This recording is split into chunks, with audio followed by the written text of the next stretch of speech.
नमस्ते दोस्तों। उम्मीद है आप सब स्वस्थ और खुशहाल होंगे। आज हम बात करने वाले हैं दो होलिस्टिक थेरेपीज के बारे में, होम्योपैथी और आयुर्वेद। ये दोनों पद्धतियां सदियों से चली आ रही हैं और आज भी बहुत प्रचलित हैं। तो कौन सी थेरेपी बेहतर है, चलो पता करते हैं।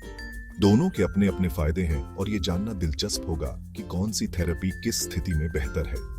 होम्योपैथी तो पूरे इंसान को देखती है, सिर्फ बीमारी को नहीं। इसका मतलब है कि ये पद्धति व्यक्ति के शारीरिक, मानसिक और भावनात्मक पहलुओं को ध्यान में रखती है। मतलब शारीरिक, मानसिक, भावनात्मक सब कुछ ध्यान में रखा जाता है। यह पद्धति मानती है कि शरीर और मन का गहरा संबंध होता है। होम्योपैथी में मेडिसिन की खुराक बहुत कम होती है और वो भी नेचुरल चीजों से बनी होती है। ये दवाएं बहुत ही सूक्ष्म मात्रा में दी जाती हैं। इससे साइड इफेक्ट्स बहुत कम होते हैं। होम्योपैथी का एक और बड़ा फायदा यह है कि यह बच्चों और बुजुर्गों के लिए भी सुरक्षित है। होम्योपैथी शरीर की खुद की इम्यूनिटी को मजबूत करती है और मन और शरीर में बैलेंस बनाती है। यह पद्धति शरीर की प्राकृतिक हीलिंग क्षमता को बढ़ावा देती है। इसका इलाज बहुत ही जेंटल और नॉन इन्वेसिव होता है। यह पद्धति बिना किसी दर्द या असुविधा के इलाज करती है।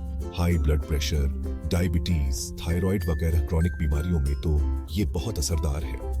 होम्योपैथी इन बीमारियों को जड़ से ठीक करने की कोशिश करती है। होम्योपैथी में हर इंसान के सिम्टम्स के हिसाब से दवा दी जाती है।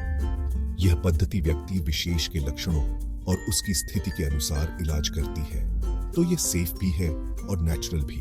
होम्योपैथी का उद्देश्य है कि व्यक्ति को बिना किसी हानिकारक प्रभाव के स्वस्थ किया जाए। अब बात करते हैं आयुर्वेद की।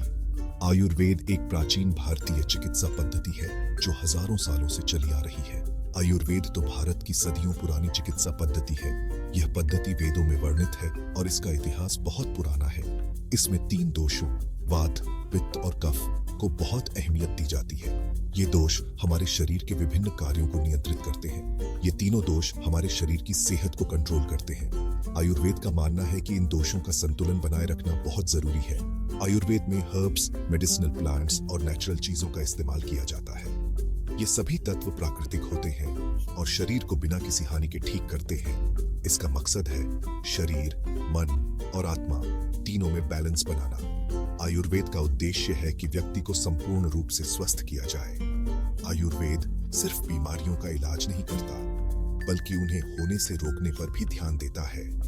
यह पद्धति प्रिवेंटिव केयर पर जोर देती है। पंचकर्म तो इसमें एक बहुत इंपॉर्टेंट प्रोसेस है जिसमें शरीर को डिटॉक्सिफाई और बैलेंस किया जाता है। यह प्रक्रिया शरीर से विषाक्त पदार्थों को निकालने में मदद करती है।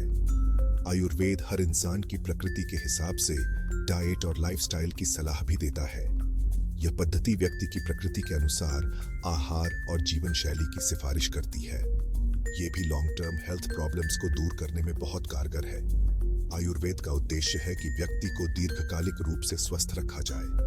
तो दोस्तों, बात यह निकली कि होम्योपैथी और आयुर्वेद दोनों ही होलिस्टिक थेरेपीज हैं जो नेचुरल और सेफ इलाज पर जोर देती हैं। ये दोनों पद्धतियां व्यक्ति को संपूर्ण रूप से स्वस्थ करने का प्रयास करती हैं। होम्योपैथी में बहुत डिल्यूटेड और नेचुरल मेडिसिन का इस्तेमाल होता है, जबकि आयुर्वेद में हर्ब्स और ट्रेडिशनल मेथड्स को अहमियत है।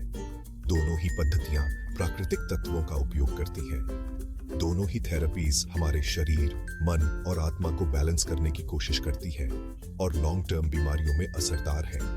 ये पद्धतियां व्यक्ति को दीर्घकालिक रूप से स्वस्थ रखने का प्रयास करती हैं। आपको ये जानकारी कैसी लगी? कमेंट्स में जरूर बताना।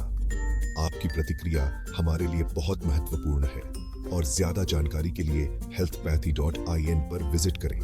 यहाँ आपको और भी बहुत सी उपयोगी जानकारी मिलेगी।